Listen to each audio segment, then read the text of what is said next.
Hello everybody, and welcome to what is going to be quite a strange video actually. This was originally part of a series that I've been kind of working on. I mean, I recorded this game back in the T25 pilot mission days. I recorded it because I was trying to get together a few tanks that I'd quite like to play during those times, because I'm sure a lot of you were like getting really annoyed about the fact that there was win conditions, and these were basically just the tanks I would recommend. If you're having a bad time, play these, because it doesn't really matter and you'll do well sometimes, or at least it won't be the team's fault when everything goes hideously wrong, because there's actually something you can always do.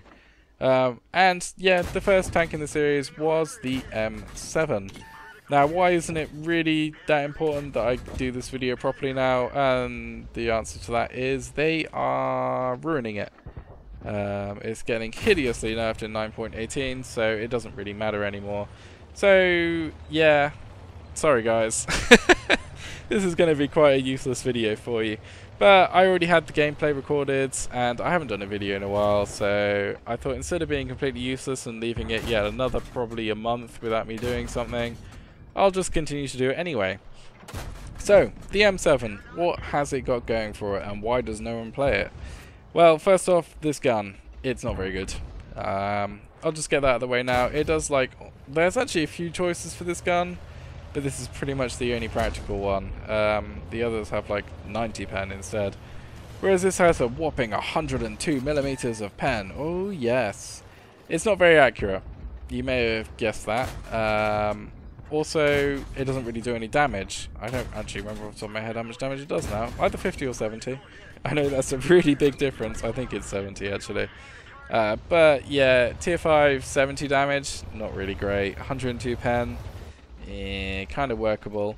One of the things it does have going for it though is it does have APCR pen of 170 millimeters, which means that in a tier 7 game, and don't forget this is just a medium tank, so you only see a tier 7, you can still pen stuff.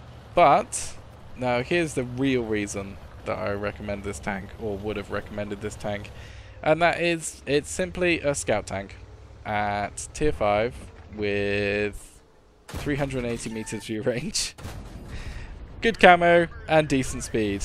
Yep, that is basically it. This is a fantastic tank if you wanted to learn how to play lights, or if you just like playing lights but wanted a bit more kind of power over how the game goes, because yeah, you can't really 1v1 any other medium tanks. The problem is you have no damage, you have less health than them, you don't really have any armor, and your gun is inaccurate as all hell. But yeah, at range you're going to do well, and that just really translates so well into being bottom tier and not really caring. You can still spot, you can still pen if you use APCR, but I'll warn you now, it's crazy expensive. Like, even if you're doing damage to tier 7s, you're probably going to be losing money by firing those. But yeah, it was just such a good tank when I was playing the T25 pilot missions and was getting annoyed by the win conditions. I mean, I did a lot of it in this tank, and it was just generally enjoyable the entire time. So that was basically why I was going to recommend it. 380 meters view range, good camo, decent speed, and just generally good fun to play.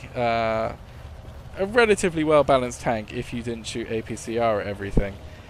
But as I said, here's the kind of the kicker. They are destroying it. Along with most of the lights, to be fair. Not quite as nerfed as this thing is getting.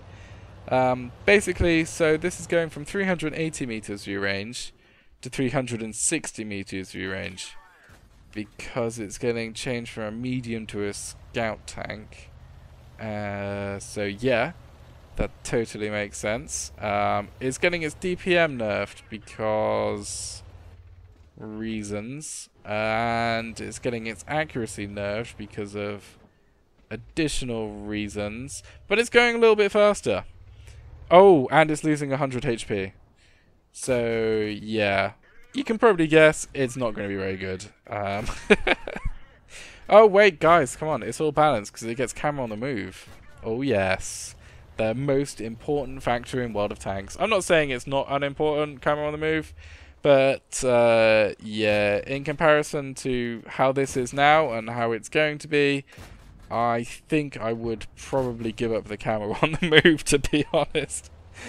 But yeah, this is kind of how all the light tank things are going. I'm not quite sure who in the Wargaming balance department seems to think that light tanks should have the same or less view range than medium tanks of the same tier.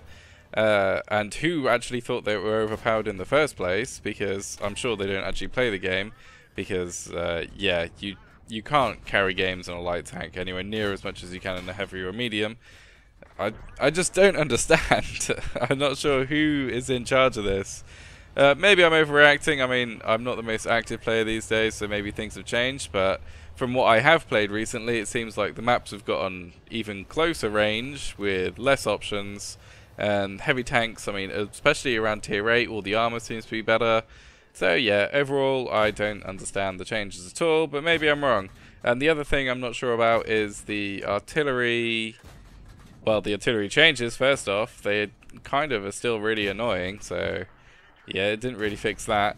And now you can't platoon with them. Not that I really ever did, because I hate it, and not many people I play with actually play artillery anyway, so there's that. But it just seems really weird that in such a game that is, well, you would have thought they were trying to push the social aspect of it, and now they're removing platooning from an entire class. I do understand the reasons, because if they have higher rate of fire now, and there's 3 of them, they can just, there's no way that one person is ever going to be able to do anything in the game if all 3 of them are going for it. But it just seems like they haven't really fixed the problem. They're just trying to stick random bandages on everything to kind of help slightly. But in the end, it's just going to piss everyone off more. But that's wargaming for you, I think. Unless I'm wrong, as I said, feel free to correct me in the comments and shout at me. I don't really mind that much. And I don't really keep up as much as I used to, so maybe this has all changed, but I think the patch is hitting America on Monday or something, so I don't think they're going to change anything in that time. But yeah, oh well. Thanks for watching, guys. I know this has just turned into a rant and a completely pointless thing, but yeah, what else was I going to do, really? I thought I might as well make a video instead of nothing, which may have been a mistake. I don't know. I'm just annoyed, I guess. So, thanks for watching, guys, and I'll see you on the next one.